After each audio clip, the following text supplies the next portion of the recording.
Yeah, that's about it. Oh, I do have a little indie project that I found this week that I do like.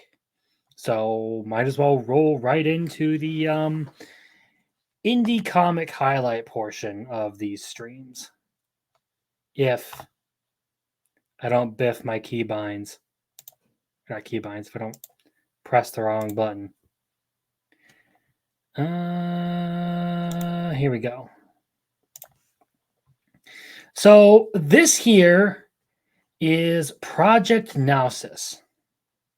Naosis, however you really want to say that.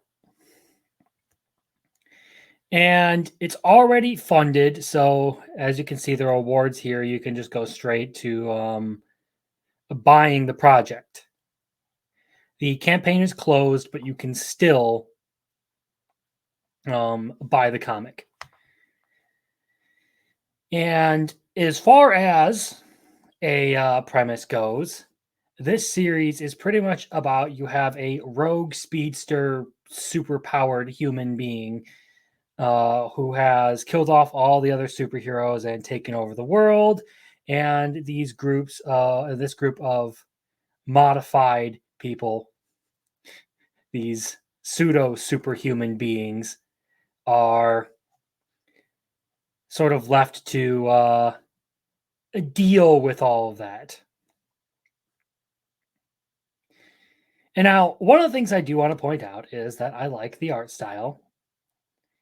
It's definitely in my wheelhouse. The premise is cool.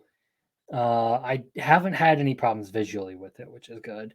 And for what you're paying as far as like the volume one, considering it's a full color comic book, it's 120 pages, trade paperback, and it contains four full length stories.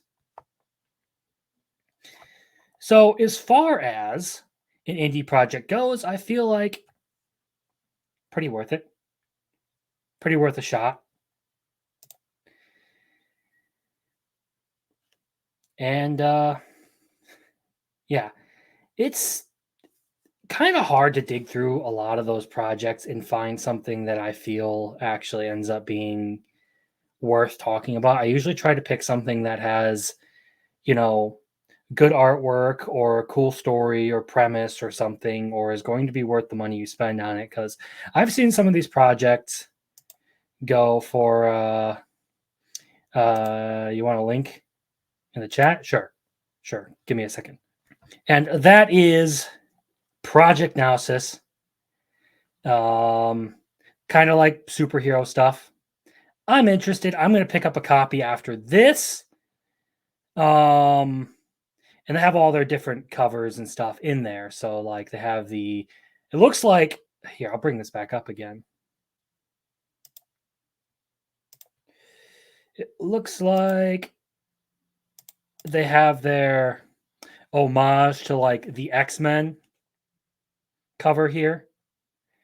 And the standard cover A. The cover B, honestly, I think is the one that I like the most. But and if you don't want physical for some reason, if you're weird and don't like physical, they do sell digitals. I highly recommend you get physicals because it's always nicer to hold a book in your hand when you're reading it. But that's just me. It's just my personal preference.